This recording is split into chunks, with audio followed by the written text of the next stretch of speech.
Hello friends, you're most welcome on my YouTube channel DK Tech.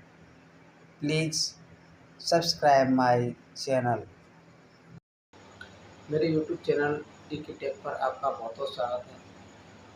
आज हम बात करेंगे माइक्रोसॉफ्ट एक्सेल के बारे में, जिसे हम शॉर्ट में MS एक्सेल भी कहते हैं और एक्सेल भी कहते हैं, जो कि ऑफिशियल वर्क के लिए बहुत ही आवश्यक सॉफ्टवेयर है। और इसे आज हम बहुत ही बेसिक स्तर से, बहुत ही निम्न स्तर से इस वीडियो के द्वारा सीखेंगे। तो इसके लिए चलते हैं हम अपने कंप्यूटर की स्क्रीन पर। माइक्रोसॉफ्ट एक्सेल को खोलने के लिए हम अपने कंप्यूटर के विंडो बार में जाएंगे और विंडो बार पर क्लिक करेंगे। विंडो बार पर क्लिक करने के बाद में यहाँ ऑल प्रोग्राम वाला फॉन्ट होगा, उस पर हम क्लिक करेंगे। ऑल प्रोग्राम पर क्लिक करने के बाद में हमारे पास में माइक्रोसॉफ्ट एक्सेल का आइकन खुलेगा और हम उस पर क्लिक करेंगे और इस प्रकार से हमारे सामने माइक्रोसॉफ्ट एक्सेल खुल जाएगा। अथवा इसके अलावा भी हम माइक्रोसॉफ्ट एक्सेल को खोलने के लिए हम अपने माउस पॉइंटर के राइट साइड में जाएंगे, यहाँ पर न्यू पर क्लिक करेंगे और उसके बाद में यहाँ पर माइक्रोसॉफ्ट एक्सेल का आइकॉन दिखेगा, उस आइकॉन पर क्लिक करेंगे और हमारे सामने एक इस प्रकार से माइक्रोसॉफ्ट एक्सेल का शॉर्टकट बन जाएगा और उस शॉर्टकट पर हम डबल बार क्लिक करेंगे तो माइक्रोसॉफ्ट एक्सेल खुल जाएगा। इसके अलावा भी माइक्रोसॉफ्ट एक्सेल को खोलने के लिए हम कंप्यूटर में विंडो तथा आर को एक साथ दबाएंगे तो हमारे सामने माइक्रोसॉफ्ट एक्सेल खोलने के लिए एक कंट्रोल रन बार खुलेगा और उस रन में हम एक्सेल लिखेंगे तो एक्सेल लिखते ही हमारे सामने माइक्रोसॉफ्ट एक्सेल खुल जाएगा। तो इस प्रकार से माइक्रोसॉफ्ट एक्सेल को खोलने के कई तरीके हैं जो मैंने आपको बताए हैं। अब हम माइक्रोसॉफ्ट एक्सेल पर चर्चा करते हैं। सबसे पहले हम माइक्रोसॉफ्ट एक्सेल में जो विंडो बार दिखता है उस पर हम चर्चा करेंगे। इसको ऑफिस बटन भी कहा जाता है। ऑफिस बटन पर क्लिक करने के बाद में हमारे सामने निम्नलिखित फंक्शंस खुल के आते हैं जिसमें न्यू लिखा होता है। इस न्यू पर क्लिक करने के बाद में हम एक नई फाइल क्रिएट कर सकते हैं, नई फाइल को जनरेट कर सकते हैं। उसके बाद में ओपन फंक्शन आता है। ओपन पर क्लिक करने के बाद में हम पहले काम की गई किसी भी फाइल को पुनः खोल सकते हैं, उस पर काम कर सकते हैं, उसको देख सकते हैं। उसके बाद में सेव का बटन आता है। सेव पर क्लिक करने के बाद में हम अपनी तैयार की हुई फाइल को सुरक्षित कर सकते हैं, उसे सेव कर सकते हैं तथा इसको सेव करने के लिए हम Ctrl+S का भी जो शॉर्टकट की है उसका भी सहारा ले सकते हैं। Ctrl+S एक साथ दबाने से फाइल सेव हो सकती है। इसके बाद में हम सेव एज का प्रयोग करेंगे। सेव एज की बटन पर जैसे ही क्लिक करेंगे तो विभिन्न फॉर्मेट में हम अपनी फाइल को सेव करने की सुविधा यहाँ से प्राप्त कर सकते हैं। जैसे इसमें मैक्रो, बाइनरी और 97/2000 की वर्कशीट, ऐसे फॉर्मेट में भी हम इससे अपनी फाइल को सेव करने की फैसिलिटी प्राप्त करते हैं। इसके बाद हम प्रिंट के बटन पर क्लिक करते हैं तो यहाँ से हम बड़ी आसानी के साथ अपनी फाइल को प्रिंट कर सकते हैं और इसमें प्रिंट प्रीव्यू दिया गया है, क्विक प्रिंट दिया गया है तथा प्रिंट दिया गया है।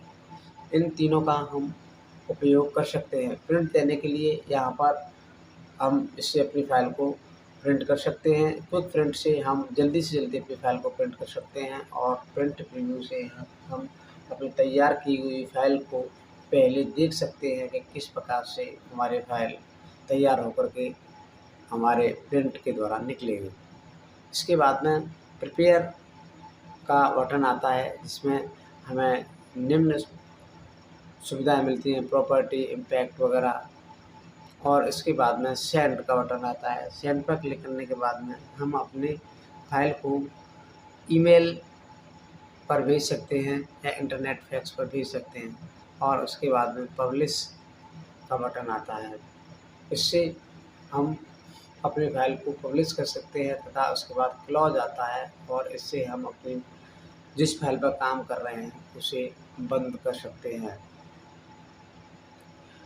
अब हमने ये देख लिया है, अब हम देखते हैं कि और जो एक्सेल में जो नाम लेकर के आ रहा है उसको हम टाइटल बार बोलते हैं तथा इसके नीचे जो होम, इंसर्ट, लेआउट वगैरह लेके आ रहे हैं ये मेनू बार होता है। अब हम चर्चा करते हैं सबसे पहले रो पर। तो इधर जो ABCD में दिए गए हैं ये सभी कॉलम्स होते हैं तथा इधर जो 1 2 3 5 काउंटिंग में दिए गए हैं वो सभी रो होती हैं तथा जहाँ कॉलम और रो का मिलान बिंदु होता है उसे हम सेल कहते हैं। प्रत्येक सेल का अपना एक परिचय होता है। जैसे ये C7, प्रत्येक सेल का अपना परिचय होता है। C7 जैसे ये मेरा है सेल जो C वाले कॉलम में है और 7 वाली रो में है। तो इस प्रकार से हमने देखा कि दो मतलब जो कॉलम और रो होते हैं उसके कटान बिंदु को हम सेल कहते हैं।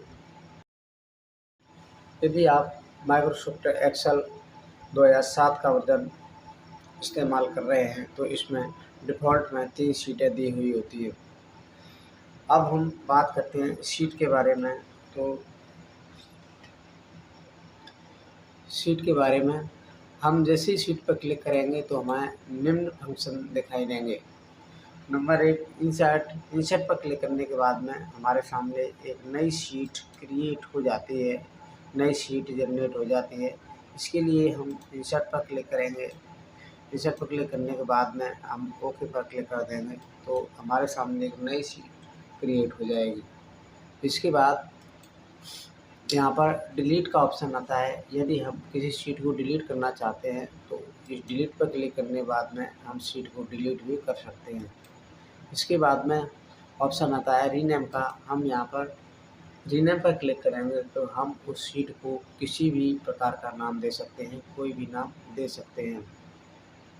इसके बाद ऑप्शन आता है मूव और कॉपी का। इसके द्वारा हम अपनी फाइल को, हमने जो फॉर्मेट तैयार किया है उसको यथास्थिति में दूसरी फाइल में ट्रांसफ़र कर सकते हैं, यानी कि उसको कॉपी कर सकते हैं। इसके बाद ऑप्शन आता है व्यू कोड का। इसके बाद ऑप्शन आता है प्रोटेक्ट शीट का। इसके द्वारा हम शीट को प्रोटेक्ट कर सकते हैं, शीट पर लॉक लगा सकते हैं जिससे कि कोई भी आपके की हुई डाटा में छेड़खानी नहीं कर सके। और इसके बाद आता है टैब कलर। इसके द्वारा हम टैब का कलर को चेंज कर सकते हैं तथा इसके बाद आता है हाइड। इसके द्वारा हम किसी भी शीट को हाइड कर सकते हैं, छुपा सकते हैं। और उसके बाद आता है अनहाइड। इसके द्वारा हम जो हाइड की हुई शीट है उसको पुनः अनहाइड कर सकते हैं। और इसके बाद आता है सेलेक्ट ऑल शीट। सारी शीटों को एक साथ सेलेक्ट कर सकते हैं। अब हम बात करते हैं कि MS एक्सेल की जो शीट होती है उसमें कितनी रोज़ होती हैं। तो इसके लिए हम कंट्रोल के साथ डाउन एरो बटन दबाएंगे तो हमारे सामने हम अंतिम रो पर पहुंच जाते हैं जिसमें 10,48,576 रो होती है। और यदि हम बात करें कि इसमें कितने कॉलम होते हैं तो इसके लिए हम कंट्रोल एरो के साथ बटन दबाएंगे तो हमारे सामने खुलकर के आ जाती है कि XFD तक इसमें कॉलम्स होते हैं। अब हम ऊपर पुनः पहुंचना चाहते हैं तो हम कंट्रोल के साथ अप एरो की बटन दबाएंगे तो हम उसी स्थिति पहुंच जाएंगे, तथा हम कंट्रोल के साथ लेफ्ट एरो बटन दबाएंगे तो हम उसी स्थिति में पहुंच जाएंगे जहां ए से कॉलम स्टार्ट होते हैं और रो 1 से स्टार्ट होती है।